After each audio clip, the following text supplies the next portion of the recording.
আপনি একদম নতুন হলেও বুঝে নিতে পারবেন কেন মুরগি পালন লাভজনক।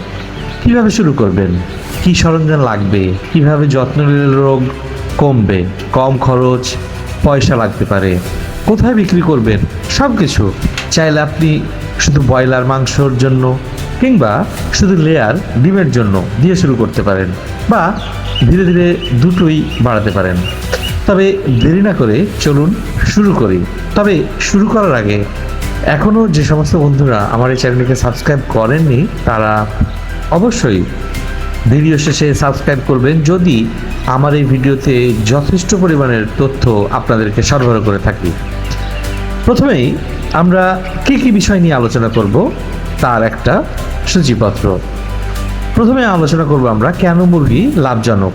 দ্বিতীয়ত, কোন ধরনের মুরগি বেছে নেবেন, ব্রয়লার, লেয়ার না দেশি। আবার শুরু করার আগে আপনাকে প্রথমত কিছু প্রস্তুতি দরকার এবং সেই প্রস্তুতিগুলো কেমন হতে পারে। এবং সর্বশেষ আমরা যে আলোচনাটা করব সেটা হচ্ছে যে আপনি মুরগি পালন করতে গিয়ে বারবার যে ভুলগুলো করেন এবং এগুলো এড়ানোর উপায় বা কী। আশা করি আপনারা ধৈর্য ধরে এই বিষয়ের উপরে আপনাদের মতামত আমাকে লিখে জানাবেন। প্রথমে আসি কেন মুরগি লাভজনক।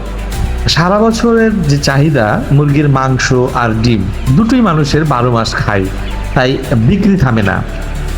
শুরু খরচ কম, অন্য পশুপালনের তুলনায় ছোট জায়গায় কম খরচে এটা শুরু করা যায়। দ্রুত আয় আসে, কিন্তু ব্রয়লার 30 থেকে 35 কিংবা 40 দিনের মধ্যে কিন্তু বিক্রিযোগ্য হয়ে যায়।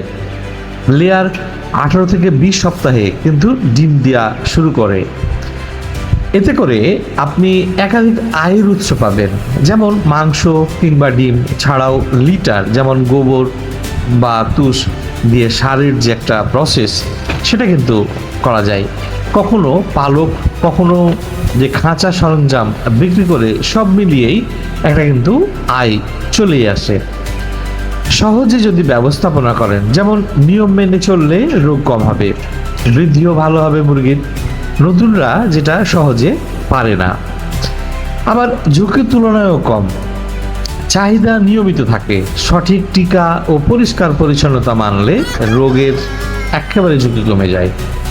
বাজার বেশি এই সমস্ত বিষয়গুলোর, মানে মুরগিগুলোর উপরে, যেরকম হাট বাজারে আপনি নিয়ে গেলেই মুরগি বিক্রি হবে, হোটেলে আপনার মুরগির একটা চাহিদা আছে, অনলাইনে অনেকেই কিন্তু বিক্রি করতেছে। সব মিললে এটার বাজার ভালো। সামাজিক এবং পরিবেশগত যে সুবিধাগুলো আপনি পাবেন সেটা কম জমিতে আপনার কাজ হবে, মানে কম জায়গাতে এটা আপনি কাজ করতে পারবেন। পরিবারের কর্মসংস্থানের একটা ব্যবস্থা হবে, আর লিটার থেকে আপনি কম্পোস্ট সার করে বিক্রি করতে পারবেন। এবার আসি দ্বিতীয় বিষয়টা, কোন ধরনের মুরগি বেছে নেবেন। অনেকেই কিন্তু আমরা মুরগি বাছার ক্ষেত্রে বা মুরগি নির্বাচন না করেই মুরগি পালন করতে গিয়ে আমরা লসের সম্মুখীন হই। এতে করে আমাদের যে লাভ কিংবা লস, এই বিষয়টা অনেক সময় টাই হয়, আবার অনেকেই লসে পড়ে থাকেন। তো আসুন আমরা ব্যাপারটা জানার চেষ্টা করি। ব্রয়লার মুরগির জন্য যেটা মাংস, সেটা দ্রুত বড় হয়, 5 থেকে 6 সপ্তাহে বিক্রি হবে এমনটা আপনি নির্বাচন করবেন, এমন সাইজ দেখবেন। দ্রুত নগদ টাকা এটাতে কিন্তু ফেরত চলে আসবে। দৈনিক যত্ন কিন্তু এর দরকার, আর পরিবেশ ঠিক রাখতে পারলেই হলো। আর লেয়ার ডিমের জন্য আপনি নির্বাচন করবেন 18 থেকে 20 সপ্তাহে যেটা ডিম দিতে পারবে সেই জাতটাকে। কোনটা দিয়ে শুরু করবেন? দ্রুত ফ্ল্যাশ প্রো চান, ব্রয়লার দিয়ে শুরু। মাসিক নিয়মিত আয় চান, তাহলে লেয়ার দিয়ে শুরু। আর ধীরে ধীরে বাড়াতে চান, তাহলে ছোট করে দুটোই, যেরকম 200 ব্রয়লার এবং 100 লেয়ার, এটা দিয়ে শুরু করতে পারেন। তবে শুরু করার আগে আপনাকে কিছু প্রস্তুতি বুঝে নিতে হবে, যেমন বাজার বুঝতে হবে। আপনার এলাকায় মুরগির দাম কত, ডিমের দাম কত, হোটেল বা রেস্টুরেন্ট বা পাইকার কারা কিনবে, এটা আপনাকে ঠিক করতে হবে।